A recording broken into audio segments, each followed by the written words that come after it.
Good evening, ladies and gentlemen. Good evening. I am your host, Kiana Canada. Welcome back to the Kiana Canada Show.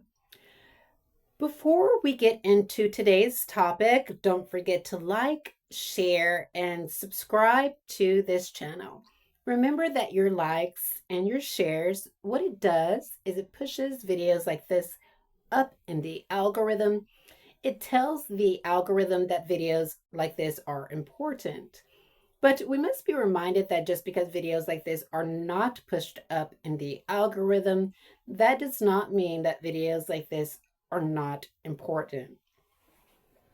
Also, please subscribe and follow me on Facebook by searching for Kiana Canada. Today, I will be critiquing the Police Service of Northern Ireland's Race and Ethnicity Action Plan. My critiques here are based on my own experience interacting with the PSNI over the past 2 years. As a preamble, it's important to clarify that I have never been incarcerated in Northern Ireland.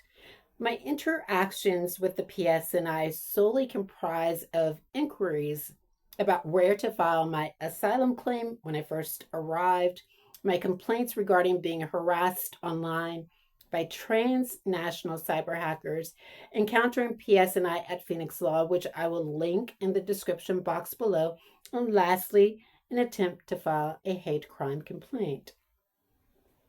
With that result, let's examine the plan. In the introduction of the plan, the PSNI has acknowledged historical injustices, especially among ethnic communities, and how this has impacted public confidence in the police. Acknowledgement here is the first step. The plan further states PSNI has a responsibility to not only recognize the concerns of ethnic minorities, but to also actively address them. But here's where the statement in the plan becomes capricious. It claims that it will listen carefully to the voices of the public. A word we must contextualize is, quote, listen. In Oxford's dictionary, listen can be defined as take notice of and act on what someone says. While the PSNI may have taken notice of what some of us in the community have said, it has failed to act on complaints. While I concede the PSNI cannot act on every complaint, it does have a responsibility to carry out a fair and impartial inquiry. Next, PSNI proclaims that it has made a commitment to be an anti-racist service. Based on my experience, I think its statement here is more aspirational than a reality. To put it simply, the PSNI has endeavored not to engage in explicit acts of racism. Yet it has done so implicitly, especially when it decides who is and who is not a victim. Now, let's discuss how it will communicate on race and ethnicity. PSNI states it will not use BAME, Black, Asian, and Minority Ethnic, or BME, Black and Minority Ethnic, because they emphasize certain ethnic minority groups, Asian and Black, and exclude others, mixed, other, and white ethnic minority groups.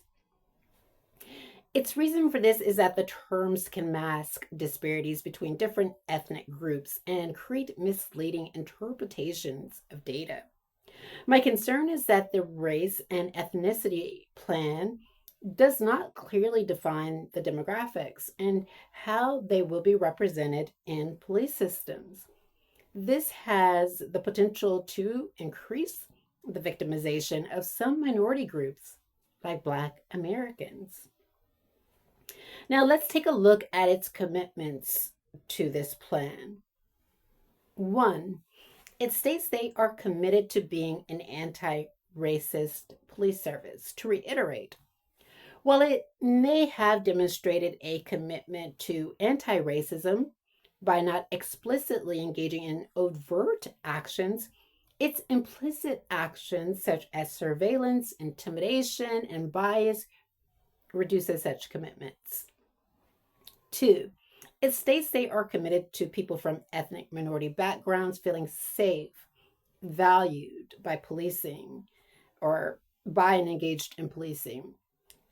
Ethnic minorities like myself will not feel valued when the PSNI assists internal or external actors in implementing acts of transnational repression. 3.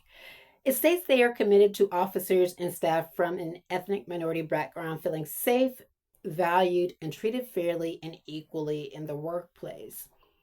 Based on Andy George's evaluations, there is still work that needs to be done on this point. 4.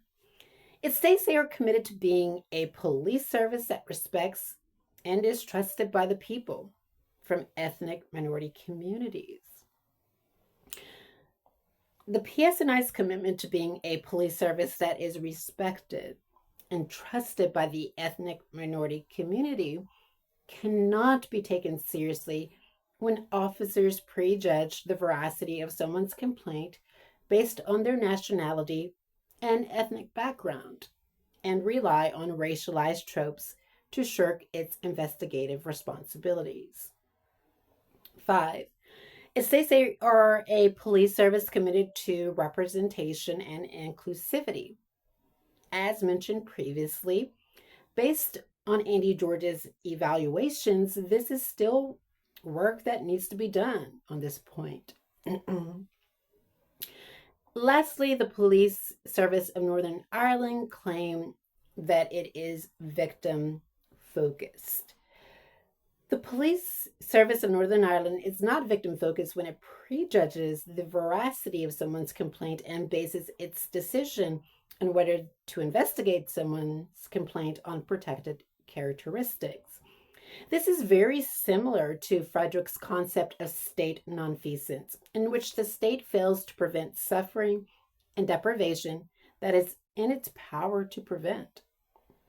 The PSNI does have 5 work streams, but we will only be discussing 4 here.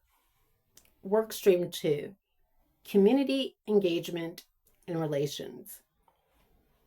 Its claim: a police service that consistently engages with and involves people from ethnic minority communities.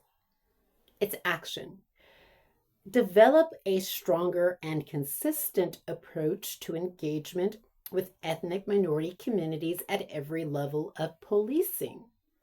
Now, this is how they say they will do it. Acknowledge that policing in the past has led to community distrust within ethnic minority communities. That's a start. But acknowledging only the past gives communities the impression that PSNI will not take accountability for how it conducts itself in the present. Based on my observations, there needs to be acknowledgement of what the PSNI is doing in the present. Next, it states it seeks to bridge the gap between the police and ethnic minority communities. This is an admirable step. It is also admirable that it seeks to establish a community resource group as a platform for collaboration and accountability. But the question is, who is invited? Who in the community will be involved? Will it be open to the public? Can the community give evidence? Will the same gatekeepers in the community that have never been victimized deluge our voices like so many times before? Work stream 3, professionalism, powers, and policy. Its claim: a police service that is fair, professional, and proportionate in its interactions and use of police powers. Here's their action: provide a service that takes account individual circumstances such as cultural identity and vulnerabilities. This is how they say they will do it. Ensure that their officers and staff understand the historical relationship between police and ethnic minority communities and the ongoing impact of trauma and disproportionality. Yet, what does this consist of? What external bodies are there to inform the police of the historic relationship between police and ethnic minority communities and the ongoing impact of trauma and disproportionality? While trauma informed policing is important, it creates a loophole for PSNI to disregard the veracity of a victim's claims based on the idea that an incident can be viewed as a symptom of trauma. It would be important for the PSNI to consider a power differential approach and how its police officers during policing contribute and or exacerbates the community's victimization. Workstream 4, protection, partnership, and justice. Its claim: a police service that improves the safety and protection of people from ethnic minority communities. Here's its action: reduce the harm that offending against people from ethnic minority communities cause. It also states it will robustly pursue those who offend against ethnic minority communities and bring offenders to justice. In my opinion, the PSNI must revise this action. It's vague and ambiguous. For instance, does this mean that the PSNI will robustly pursue government officials engaged in state crime? What about those engaged in online cross-border intimidation? When I spoke to PSNI in 2024, it stated it could not robustly pursue offenders who have intimidated me online. The question is, has any of this changed? As one can see, the word offending is a dangling participle that causes much confusion about whether offending is a person, place, or thing. Here's workstream 5, performance and accountability. Its claim: a police service that is accountable for the delivery of its commitments and demonstrates meaningful change. One way the PSNI can take accountability is by being honest and transparent in how it contributed to someone's victimization, and to name all those involved. As an example, the PSNI has failed to answer my Freedom of Information request, which I sent to it on October 20th, 2025. Today is November 22nd, 2025, and I have not received any information from the police service that suggests that is prepared to take accountability or to deliver on those commitments. One should note this isn't the first time PSNI has failed to adequately respond to a request. For instance, under request number FOI 14236, someone in the community asked, quote, please confirm the number of complaints reported against Chief Constable John Boucher, specifically identifying the number of complaints of corruption, serious corruption, or what amounts to corruption, serious corruption, within the meaning of serious corruption as defined within the Office of the Police Ombudsman Northern Ireland and the IOPC's guidelines number statutory guidance, end quote. In their second request, they asked for this, quote, together with this number of complaints reported against Chief Constable John Boucher that were referred to the Office of the Police Ombudsman of Northern Ireland, in accordance with the mandatory criteria prescribed within the required guidelines number, statutory guidance covering information from years 2023, 2024, and 2025. Their request was for information on all complaints, those which were and were not recorded. Here is how the PSNI responded. In accordance with the Act, this letter represents a refusal notice for this particular request. The Police Service of Northern Ireland can neither confirm nor deny that it holds the information that person has requested. Section 1 of the Freedom of Information Act 2000 places two duties on public authorities. Unless exemptions apply, the first duty at Section 11A is to confirm or deny. 5B, the duty to confirm or deny does not arise in relation to other information if or to the extent that any of the following applies. A, giving a member of the public the confirmation or denial that would have to be given to comply with Section 11AI would, apart from this act, contravene any of the data principal protections. Information disclosed under the FOIA Act is disclosed into the public domain, effectively to the world and not just to one individual. To confirm or deny whether personal information exists in response to the request could publicly reveal information about individuals, thereby breaching the right to protection of their personal information afforded to them under the Data Protection Act 2018. I can see how, or it says that I can see how this would impact people in the community. When a person in the community personally seeks information from the PSNI, I think they have an obligation to release that information. It has a responsibility to verify the person's identity and their address and to disclose the information within an appropriate time frame. Next, PSNI states when confirming or denying that information is held would breach an individual's rights under the Data Protection Act legislation. Section 45 or 45 becomes an absolute exemption, and there is no requirement to provide evidence of prejudice occurring or to conduct a public interest test. To confirm or deny that the PSNI holds or do not hold information would in fact confirm information about a person, including the fact it may or may not be held.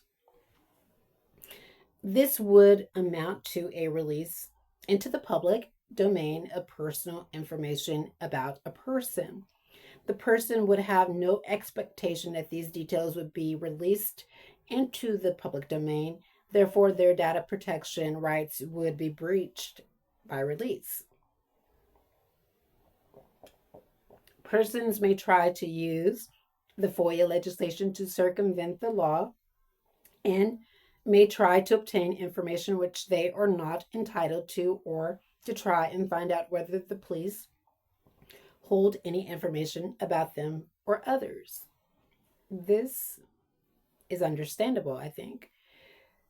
To ensure this does not occur, police service uses a neither confirm nor deny approach, and that this has to be used consistently to ensure that we can protect this method and respond and do not undermine the rationale for adopting the NCND response in the first place. I'm not sure who sent this request to the PSNI. When viewed in its totality, the Police Service of Northern Ireland does raise some important points.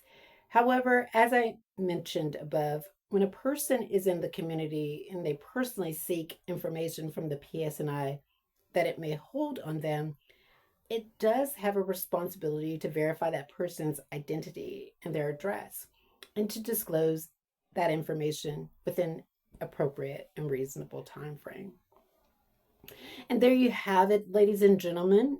What do you think about the Police Service of Northern Ireland's Race and Ethnicity Action Plan? Do you think that it has teeth? Do you think that it warrants revision?